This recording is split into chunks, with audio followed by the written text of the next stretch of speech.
नमस्कार साथियों, स्वागत है आप सभी का सत्या एक्सेलेंट यूट्यूब चैनल पे। आज की डेट है 25 जुलाई 2023 और आज की डेट में हम सॉल्व करने वाले हैं आईटीआई इलेक्ट्रीशियन सेकेंड ईयर का पेपर। और जितने भी क्वेश्चन यहाँ पर आपको बताए जाएंगे, ये जितने भी छात्र अपने कॉलेज के गए थे आज की डेट में एग्जाम देने, उन सभी छात्रों के द्वारा बताए गए क्वेश्चन है जो मैं आपको एक छोटी सी वीडियो के माध्यम से जानकारी दे रहा हूँ। तो जो भी छात्र अभी एग्जाम देने नहीं गए हैं, वो लोग इस वीडियो को देखकर आप अंदाजा लगा सकते हैं किस तरह के क्वेश्चन आईटीआई परीक्षा में पूछे जा रहे हैं। तो चलिए क्वेश्चन स्टार्ट करते हैं। पहला क्वेश्चन आपके सामने जिसमें पूछा गया था कि ईएमएफ की गणना करने का सूत्र क्या है। देखिए, ई एम और एफ, ईएमएफ का पूरा क्या नाम होता है साथियों? इलेक्ट्रोमोटिव फोर्स होता है। और इसकी गणना करने का सूत्र पूछा जा रहा है, तो इसका गणना करने के लिए सूत्र जो होता है वो होता है ईबी बराबर भी minus I A into R A. और ऑप्शन में जो आपको सही देखने को मिल रहा है वो ऑप्शन नंबर सी देखने को मिल रहा है। तो सी साथियों आपका करेक्ट आंसर हो जाएगा। अगले क्वेश्चन को देखिए।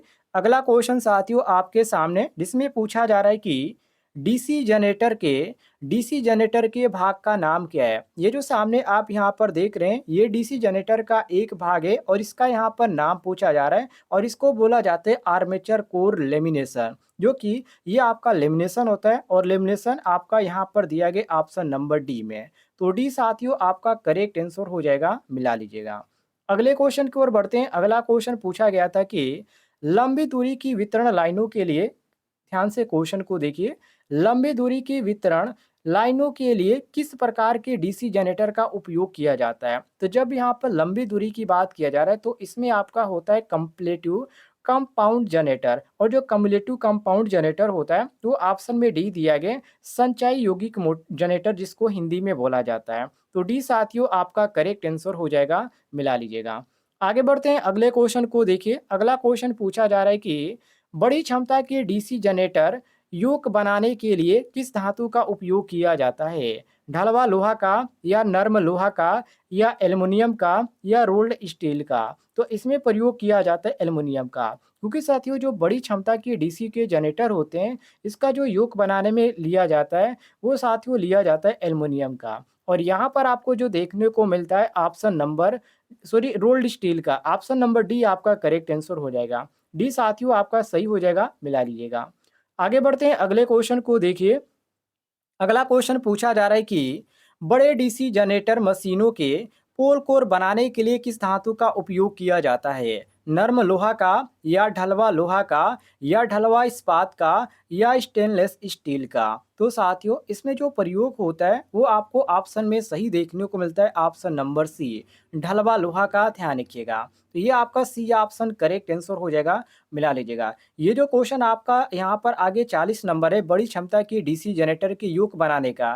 तो योक बनाने के लिए रोल्ड स्टील, और जब यहाँ पर बात किया जाए बड़े डीसी जनरेटर के मशीन के पोल कोर बनाने की, तो पोल कोर बनाने के लिए यहाँ पर ढलवा लोहा। तो इसको दोनों को ध्यान रखिएगा, कोई भी कन्फ्यूजन आपका नहीं होना चाहिए। तो ये आपका जो, सॉरी, यहाँ पर ढलवा इस्पात का, तो ये आपका सही हो जाता है ऑप्शन नंबर सी, बिल्कुल करेक्ट आंसर, मिला लीजिएगा।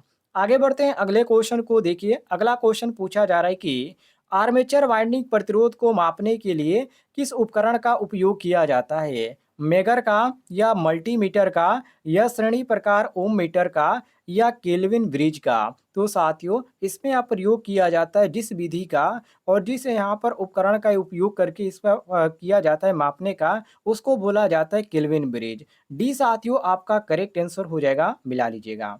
आगे बढ़ते हैं। अगले क्वेश्चन को देखिए।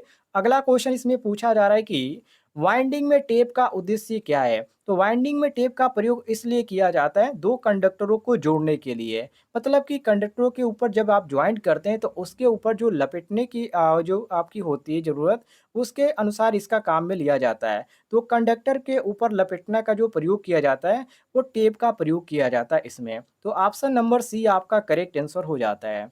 आगे बढ़ते हैं। अगले क्वेश्चन को देखिए।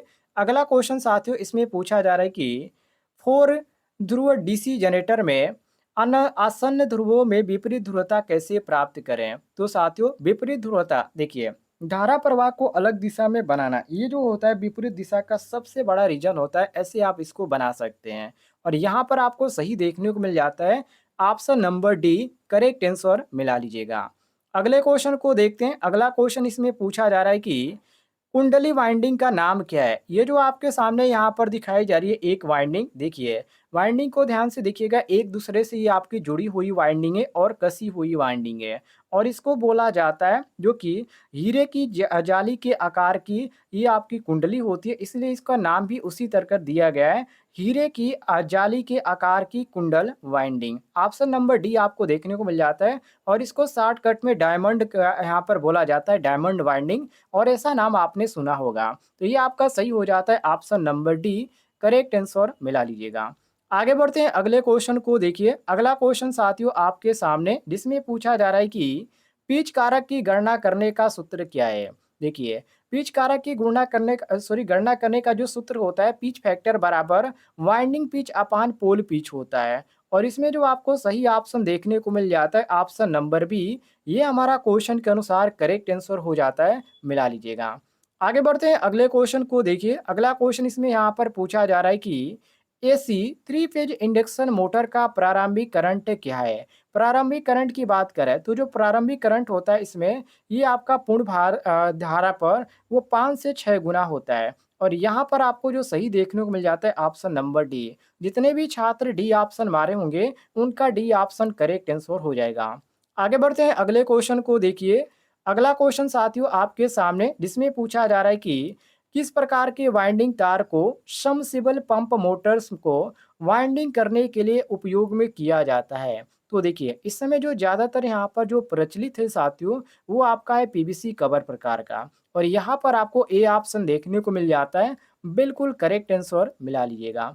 आगे बढ़ते हैं अगले क्वेश्चन को देखिए। अगला क्वेश्चन इसमें पूछा गया था कि यहाँ पर जो फिगर बनाया गया इसमें कि वाइंडिंग के किस प्रकार का परीक्षण चित्रण किया गया है। ये आप यहाँ पर चित्र वाला देखिए, चित्र वाला ज़्यादातर क्वेश्चन इस समय एग्जाम में पूछा जा रहा है। और यहाँ पर जो आपको फिगर में दिखाया गया है, इसको साथियों बोला जाता है प्रतिरोध परीक्षण। और ये आपका जो चित्रण बनाया गया जिस परीक्षण का, उसको प्रतिरोध परीक्षण के नाम से जाना जाता है। और बी ऑप्शन ऑप्शन में आपको सही देखने को मिल जाता है। आगे बढ़ते हैं अगले क्वेश्चन को देखिए। अगला क्वेश्चन साथियों इसमें पूछा जा रहा है कि सार्वभौमिक मोटर का अनुप्रयोग कौन सा है? जेट पंप या भोजन मिक्सर या टेली प्रिंटर या कंप्रेसर? तो साथियों ये आपका कंप्रेसर, ऑप्शन नंबर डी आपका करेक्ट आंसर हो जाएगा, मिला लीजिएगा। आगे बढ़ते हैं अगले क्वेश्चन को देखिए। साथियों अगला क्वेश्चन आपके सामने, जिसमें पूछा जा रहा है कि स्प्लिट कला मोटर में अपकेंद्री स्विच का कार्य क्या होता है, जिसको इंग्लिश में सेंट्रीफ्यूगल स्विच के नाम से जाना जाता है। और ये जो सेंट्रीफ्यूगल स्विच होता है, ये किस कार्य में लिया जाता है, ये यहाँ पर क्वेश्चन में पूछा जा रहा है। तो देखिए आपूर्ति से शुरुआती वाइंडिंग बनाने के लिए, और यहाँ पर बाद में इसकी जो तोड़ने के है, जो बाधा इसमें होती है, जो कनेक्शन वो तोड़ने के जो काम में आता है, वो आपको सेंट्रीफ्यूगल स्विच ही आता है। और यहाँ पर आपको ऑप्शन में डी ऑप्शन देखने को मिल जाता है, करेक्ट आंसर मिला लीजिएगा। आगे बढ़ते हैं अगले क्वेश्चन को देखिए। साथियों अगला क्वेश्चन इसमें पूछा जा रहा है कि कौन से कन्वर्टर में उच्च दक्षता है, जैसे कि एससीआर कन्वर्टर या रोटरी कन्वर्टर या मोटर जनरेटर सेट या मरकरी आर्क विस्टिकारी? तो साथियों इसमें आपका जो सही हो जाएगा ऑप्शन नंबर ए, जिसको एससीआर कन्वर्टर के नाम से जाना जाता है। सभी लोग ध्यान दीजिएगा। आगे बढ़ते हैं अगले क्वेश्चन को देखिए।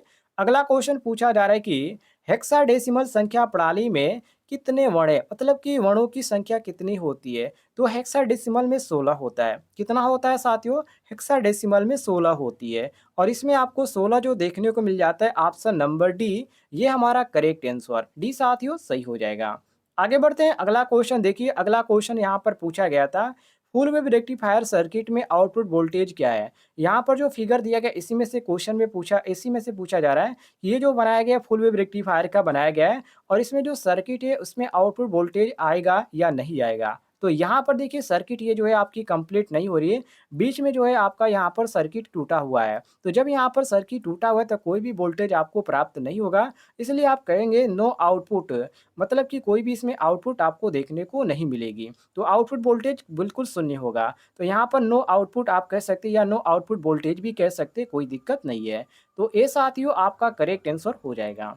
आगे बढ़ते हैं अगले क्वेश्चन को देखिए। अगला क्वेश्चन यहाँ पर पूछा जा रहा है कि पी टाइप सेमीकंडक्टर बनाने के लिए किस डोपिंग सामग्री का उपयोग किया जाता है? तो साथियों इसमें जो उपयोग किया जाता है उसको बोरान बोला जाता है। और ऑप्शन में आपको ए ऑप्शन देखने को मिल जाता है, बिल्कुल करेक्ट आंसर मिला लीजिएगा। आगे बढ़ते हैं अगले क्वेश्चन को देखिए। अगला क्वेश्चन इसमें पूछा जा रहा है कि बिंदु संपर्क विकसित डिफ्यूजन और मिश्र धातु जंक्शनों के तरीकों का उपयोग करके किस उपकरण का निर्माण किया जाता है। तो साथियों इसमें निर्माण किया जाता है ट्रांजिस्टर का। किसका? ट्रांजिस्टर का। और यहाँ पर आपको डी ऑप्शन देखने को मिल जाता है, करेक्ट आंसर मिला लीजिएगा। आगे बढ़ते हैं अगले क्वेश्चन को देखिए।